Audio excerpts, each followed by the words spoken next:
मित्रों, अगर हमारे धर्म शास्त्रों में शक्तिशाली देवी देवताओं का वर्णन मिलता है तो ऐसे महाबली राक्षसों के बारे में भी बताया गया है जिनकी दहाड़ से मनुष्य तो मनुष्य, साक्षात देवतागण भी कांप जाते थे। वैसे इन राक्षसों से देवताओं का भयभीत होना तो तय था, क्योंकि ये राक्षस किसी न किसी वरदान के कारण जो इतने शक्तिशाली बने थे और इन्हें पराजित करना देवताओं के हाथ में नहीं था। तभी तो ऐसे शक्तिशाली राक्षसों का वध करने के लिए स्वयं भगवान को कई बार इस सृष्टि पर अवतार लेना पड़ता था। तो मित्रों, नमस्कार और स्वागत है आप सभी का एक बार फिर द डिवाइन टेल्स पर। आज इस वीडियो में मैं आपको ऐसे राक्षसों के बारे में बताने जा रहा हूं जो थे तो सबसे शक्तिशाली, लेकिन बिना किसी वरदान के। वृत्रासुर। श्रीमद् भागवत गीता में बताई गई एक कथा के अनुसार एक बार भगवान इंद्र सभी देवताओं को साथ लेकर वृत्रासुर से युद्ध करने गए थे। तभी उन्होंने अपने सामने पर्वत से भी महान वृत्रासुर को देखा। वृत्रासुर इतना भयानक था कि सभी देवता उसे देखकर डर गए। वैसे वृत्रासुर के बारे में अधिक जानकारी ऋग्वेद में मिलती है, जिसमें वृत्रासुर को इंद्रदेव के सबसे बड़े शस्त्रों के रूप में दिखाया गया है। ऋग्वेद के अनुसार वृत्रासुर ने अपनी भुजाओं से संसार की सभी नदियों का प्रवाह रोक दिया था, जिसके कारण जीव जंतुओं की अकाल मृत्यु होने लगी थी।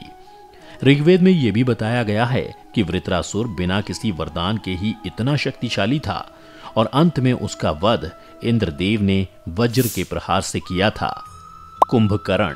कुंभकर्ण ऋषि विशर्वा और कैकसी का पुत्र था तथा रावण का छोटा भाई था। कुंभकर्ण भी वृत्रासुर की तरह ही विशालकाय और महाशक्तिशाली था। ऐसा कहा जाता है कि जन्म लेते ही कुंभकर्ण को इतनी अधिक भूख लगी थी कि उसने कई जीवों को एक साथ निगल लिया था। युद्ध के दौरान जब वज्रधारी इंद्र ने क्रोधित होकर कुंभकर्ण पर वज्र चलाया था तो कुंभकर्ण वज्र के प्रहार को भी सह गया था। यही नहीं, कुंभकर्ण इतना शक्तिशाली था कि उसने भगवान इंद्र के हाथी का दांत तोड़कर उसे इंद्र की छाती में डालकर उन्हें घायल कर दिया था। यही नहीं, देवराज इंद्र के अलावा कुंभकर्ण यमराज और दूसरे देवताओं को भी कई बार पराजित कर चुका था। इसके अलावा वाल्मीकि रामायण में इस बात का भी उल्लेख मिलता है कि जब भगवान राम कुंभकर्ण से युद्ध कर रहे थे तो उसका बल देखकर भगवान भी अचंभित रह गए थे। इसके बाद अंत में भगवान राम को 4 वज्रों की शक्ति से कुंभकर्ण का वध करना पड़ा था। जालांधर। शिव पुराण में इसका उल्लेख मिलता है कि जालांधर नाम का असुर भगवान शिव का पुत्र था, जिसका जन्म तब हुआ था जब भगवान शिव की तीसरी आंख से उत्पन्न हुई तीव्र क्रोध की ज्वाला को समुद्र में डाला गया था। तो क्रोध की वो ज्वाला बालक का रूप लेकर जोर जोर से रोने लगी। उस बालक की आवाज सुनकर वहां खड़े देवतागण भयभीत हो गए। जब ब्रह्मा जी उस बालक को देखने आए तो बालक ने ब्रह्मा जी के गले में हाथ डाल दिया और उनका गला जोर से दबा दिया, जिसकी पीड़ा से ब्रह्मा जी के आंखों से आंसू बहने लगे। तब ब्रह्मा जी समुद्र से बोले, इसने मेरे नेत्रों से आंसू निकाले हैं। ये बालक जालंधर नाम से जाना जाएगा।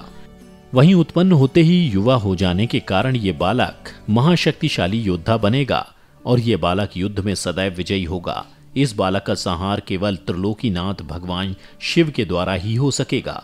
मित्रों, भले ही जालांधर को कोई वरदान प्राप्त नहीं था, लेकिन फिर भी उसे सबसे शक्तिशाली असुरों में से एक माना जाता था, जिसे पराजित करना देवताओं के हाथ में नहीं था।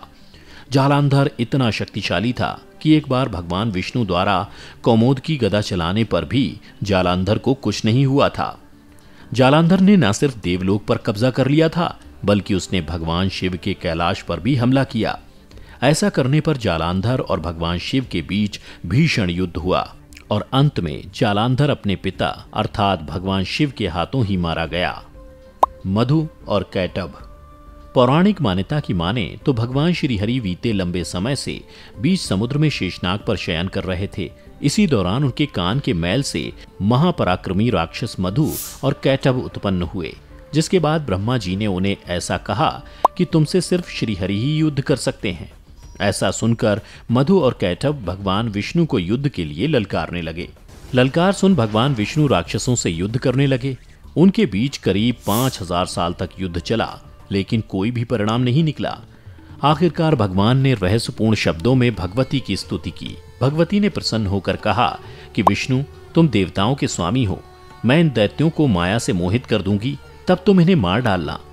भगवती का अभिप्राय समझकर भगवान ने दैत्यों से कहा कि तुम दोनों के युद्ध से मैं परम प्रसन्न हूँ अतः मुझसे इच्छानुसार वर मांगो।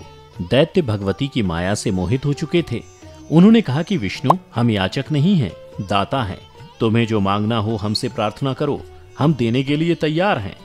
ये सुनकर भगवान बोले, यदि देना ही चाहते हो तो मेरे हाथों से मृत्यु स्वीकार करो। और इस तरह भगवती की कृपा से मोहित होकर मधु और कैटभ अपनी ही बातों से ठगे गए और भगवान विष्णु ने दैत्यों के मस्तकों को अपनी जांघों पर रखवाकर सुदर्शन चक्र से काट डाला। तो मित्रों, ये थे वो राक्षस जो बिना किसी वरदान के सबसे शक्तिशाली असुरों में से एक थे। अगर ये वीडियो पसंद आई हो तो इसे लाइक और शेयर जरूर करें। इसके साथ ही अब मुझे दें इजाजत, मैं फिर लौटूंगा ऐसी ही कुछ और धार्मिक और पौराणिक जानकारियों के साथ। तब तक देखते रहिए द डिवाइन टेल्स।